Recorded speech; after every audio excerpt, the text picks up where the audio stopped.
Howdy. I would like to introduce my friend Lukas Hofer. Lukas, introduce yourself. Hi, I'm Lucas. So Steve and I, we know each other for, like 10 years? 10 years. 10 years. So I went to study in the UAE as an exchange student, and Steve was my supply chain teacher. I always want to get to know the exchange students, and so Lukas is the first from Germany that we had, and I'm very happy that we've not only become really good friends, we've actually traveled together, and I trust Lukas 100%. The goal for today is to explain the basics of crypto, and what I want to start with is what is called NFT, non-fungible token. And the reason that Lukas will correct me after I'm done with what I've got wrong or right here, but the reason that I think about non-fungible tokens is that I grew up on a farm in Iowa. You can maybe see it behind me here.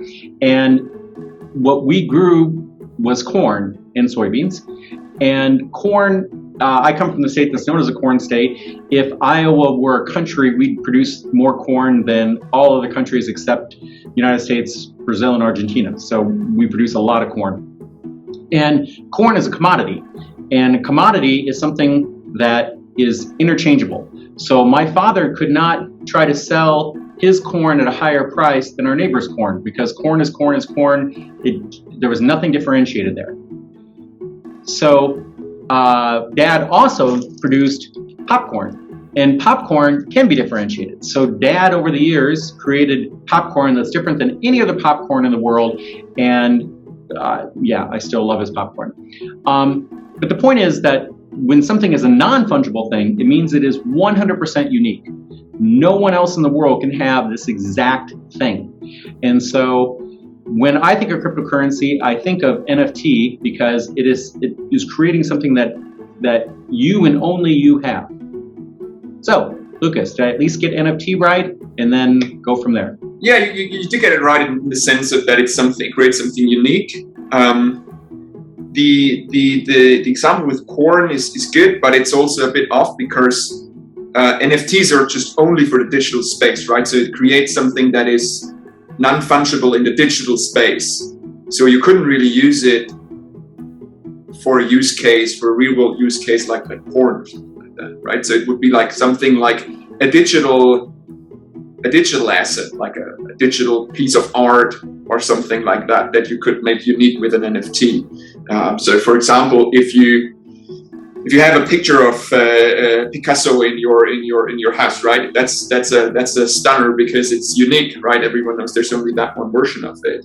But if you have a picture that is in a digital form, it's not unique because you can easily copy it and distribute it. And then what an NFT then does is it makes that one picture unique. So you can still use a digital piece of art to show off in front of your friends because only you have it and nobody else can have it. Because if everyone can have it, it's not really something you can show off, right? Because everyone can just pull out their phone and show the same thing. Yeah, so it's right how you explained it, but it's just for the digital space that's very important.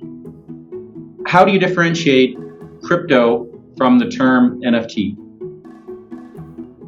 I would say that's a use case, right? Like NFTs are certain.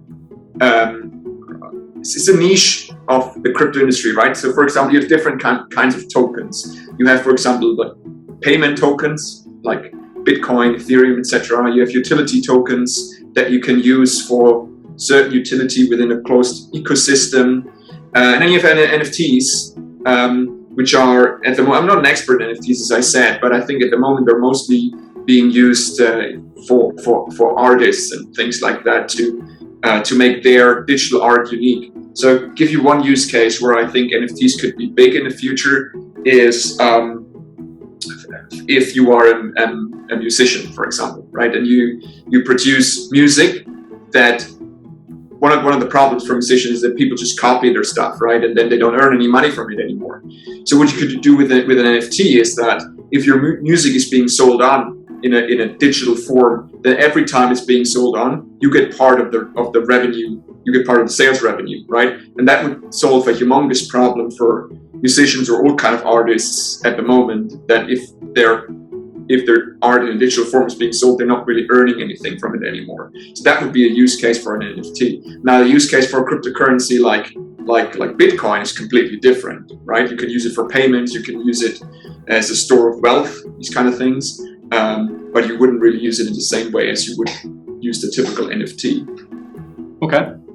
I have a question. So to switch gears from the traditional NFT thing which I know of, the best basketball player to graduate from the University of Iowa created an NFT on his future earnings, and so people could buy a part of that as and so he's like But so I understand the idea of people who are talented using NFTs that way.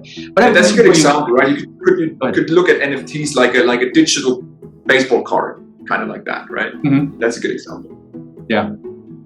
Interesting that a German would use a baseball card analogy. Okay. Do you think in the future there will be a value to my University of Iowa giving me a token that proves that I have a master's degree from the University of Iowa? And do you think that's a future for people to have credentials that are somehow tokenized? Absolutely, yeah. Maybe not even that much for you from the University of Iowa, but think about third world countries where it's very easy to fake degrees and stuff like that. Or think about refugees, like you gotta leave your home and you gotta go somewhere else, and you lose everything. You lose all your credentials. You might have been a doctor before, and now you can't prove that you have studied medicine. But imagine you would have all of that stored somewhere in a digital wallet, and you can take it easily wherever you go. You can prove that you have these credentials. I think that would be huge. Another thing where this is obviously much better than the system that we have right now is because it's all digital. So you don't really have any like things stored on paper anymore, certificates on paper that you can also pretty easily fake. I mean, I could walk around and say that I'm a doctor, and would people could check if I'm not, but would they actually really do it? I'm not sure about that. So I think it's just much better to have all of these things in a digital format. Okay. Yeah. With that, I would like to thank you. My goal in life is to talk to people who are smarter than me on topics. And I truly enjoy that. And you are, this is an area where you know so much more than I do that I just appreciate having 20 minutes of your time for that. Sure, you're welcome.